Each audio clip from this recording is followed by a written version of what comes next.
Okay, this video pertains to week 11 of CEP 650. We're talking about RVD. Very little information on the genetic portion of things, and as usual, if you have questions about anything in the presentation, just let me know. So we know it's inherited, obviously. That's the major part of the course. And we know that it already is present at the level of the fetus. We know that 30 to 90% of the cases are inherited. That means that there's a certain percentage, somewhere between 20 and even up to 70%, that do not show a family history.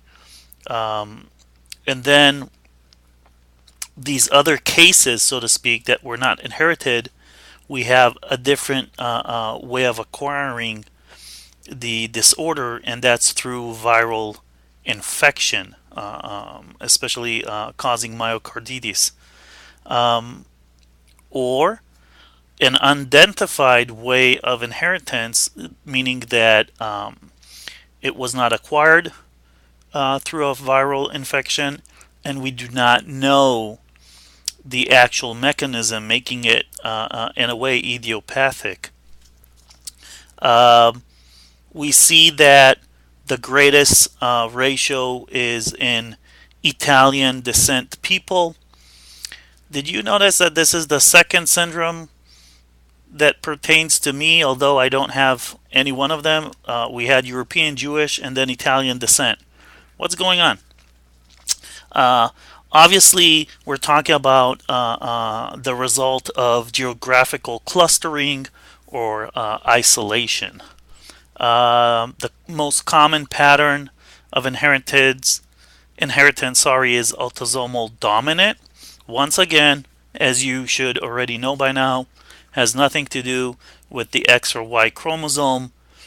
Should give us a 50-50 chance of inheritance between sexes.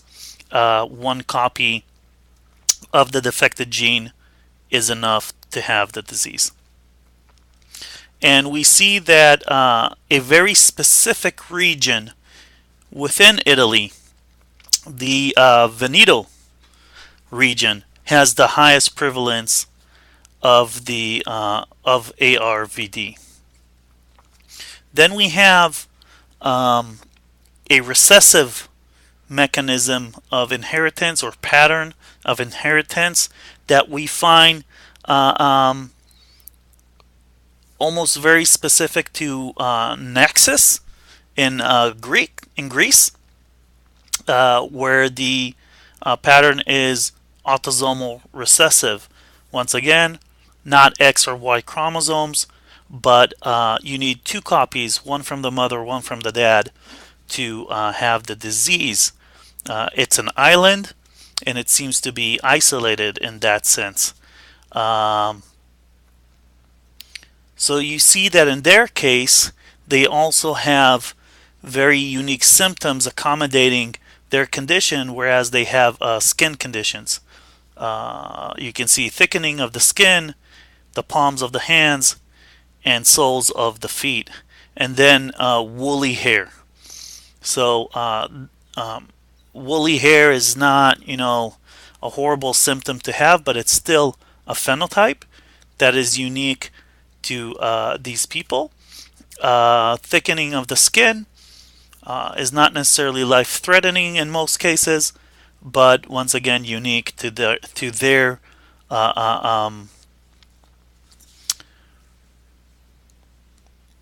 mutations, to their disease.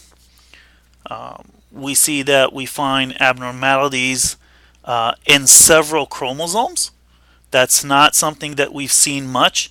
Not in several genes on the same chromosome, or not in several locations on the same gene, in several chromosomes, meaning that these mutations are traveling, so to speak, in slang, between chromosomes. So you see chromosome 1, 2, 3, 6, 7, 10, 12, and 14 out of the 23 that you have.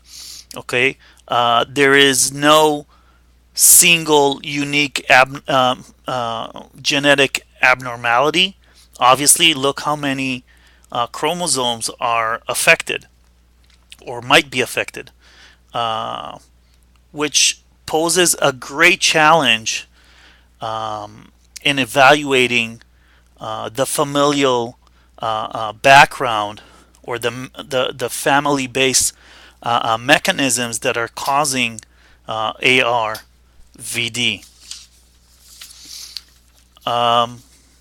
So there are several genes that are considered responsible.